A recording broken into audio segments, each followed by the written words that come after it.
அஸ்ஸலாமு அலைக்கும். Welcome to Fazila's Islamic world. இன்னைக்கு நம்ம பார்க்க போற டாபிக் அப்துல்லா அவர்களுக்கு திருமணம். வாங்க வீடியோக்குள்ள போலாம்.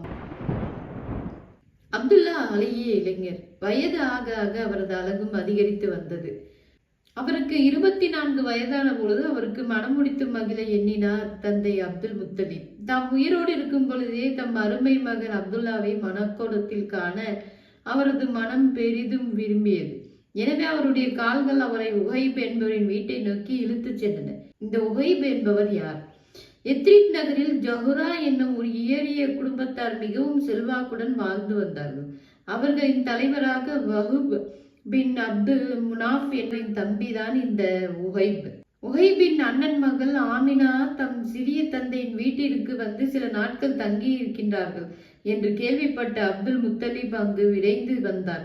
உஹைபை சந்தித்து தம் அருமை மகன் அப்துல்லாவுக்கு ஆமினாவை மணமுடித்து தர வேண்டும் என்று வேண்டிக் கொண்டார். இஸ்மாயில் என்னும் தீர்க்கதரிசியின் குலத்தில் உதித்து காபா என்னும் கடவுள் ஆலயத்தின் பாதுகாவலர்களுள் ஒருவரான அவருடைய குடும்பத்துடன் திருமண தொடர்பு கொள்ள உஹைபுக்கு சிறிதும் தயங்கவில்லை. அவருடைய முகம் புன்முறுவல் பூத்து மலர்ந்தது. இணக்கம் தெரிவிக்கும் முறையில் அவரது தலை அசைந்தது. திருமணம் சிறப்பாக நடந்தேறியது. அப்துல்லா உஹைபின் இல்லத்தில் 3 நாட்கள் தங்கியிருந்தார்கள். அதன் பின் அருமை மனைவி ஆமினாவை தம் வீட்டிற்கு அழைத்து வந்து இன்பகரமான இல்வாழ்க்கை நடத்தி வந்தார். ஓராண்டு உருண்டோடியது. ஒரு நாள் காலை மக்காவின் மீது யானை படை ஒன்று படையெடுத்து வந்து கொண்டிருக்கிறது. நடுவிலே வரும் யானை ஒன்றின் மீது அபிசீனியா நாட்டு மன்னனின் ஏமன மாநில அதிபதி அப்ரஹா ஒய்யாரமாக உட்கார்ந்திருந்தார். அவன் இவ்வாறு மக்காவின் மீது படையெடுக்க காரணம் என்ன?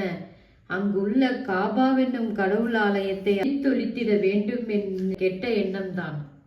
காபாவின் ஆண்டுக்கு ஒரு முறை அரபு நாட்டு மக்கள் அனைவரும் ஒன்று கூடி விருத்தும் வணக்கமானது தொன்று தொட்டு வந்து இருந்தது. ஏக இறைவனை வணங்கும் முதல் ஆலயம் உலகிலே எழுப்பப்பட்டதென்றால் அது மக்காவில் தான். அதுவே உலகில் தோன்றிய முதல் நகரமாகவும் இருந்தது. எனவே நகரங்களின் தாய் என்று அழைக்கப்பட்டு வந்தது. இவ்விதம் பலம் பெருமை மிகுந்த அந்த காபாவை பொறாமை கண்களுடன் நோக்கினான் அப்ரஹா. அங்கு நாலா பக்கங்களிலும் வந்து குவிந்து அந்நகரின் தொழிலை வளப்படுத்தி அதனை செல்வம் கொளிக்கும் பொன்னகரமாக தனி சிறப்பும் நன்னகரமாக செய்வதை கண்டு அவனுடைய பொறாமை உள்ளம் வெதும்பியது.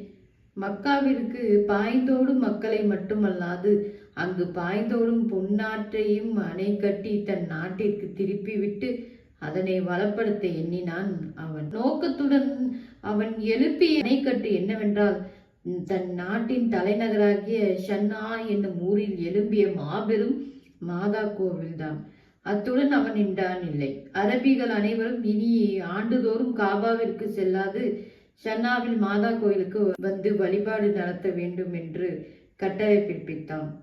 அவனுடைய முயற்சி ஒன்றும் பலிக்கவில்லை. அரபிகள் கட்டளையோ அவன் எழுப்பிய மாதா கோயிலையோ சிறிதும் பொருட்படுத்தவில்லை. இதை கண்டு பெரிதும் சினமுற்ற அப்ரஹா காபா இருக்கும் வரையில் சன்னாவில் உள்ள மாதா கோயிலுக்கு யார் வரமாட்டார்கள் என்பதை உணர்ந்த காபாவை அழித்து தரமட்டமாக்கி விட வேண்டும் என்னும் நோக்கத்தோடு யானைப்படையுடன் மக்காவின் மீது படையெடுத்தான். அவன் நூற்றுக்கணக்கான யானைகளுடன் படையெடுத்து வருவதை கண்டதும் மக்காவில் உள்ள குறைசிகளுக்கு ஏற்பட்ட கொலை நடுங்கத்திற்கு அளவில்லை. இன்ஷா அல்லாஹ் அடுத்த வீடியோவில் சந்திப்போம். அஸ்ஸலாமு அலைக்கும் வரஹ்மத்துல்லாஹி வபரகாத்துஹு.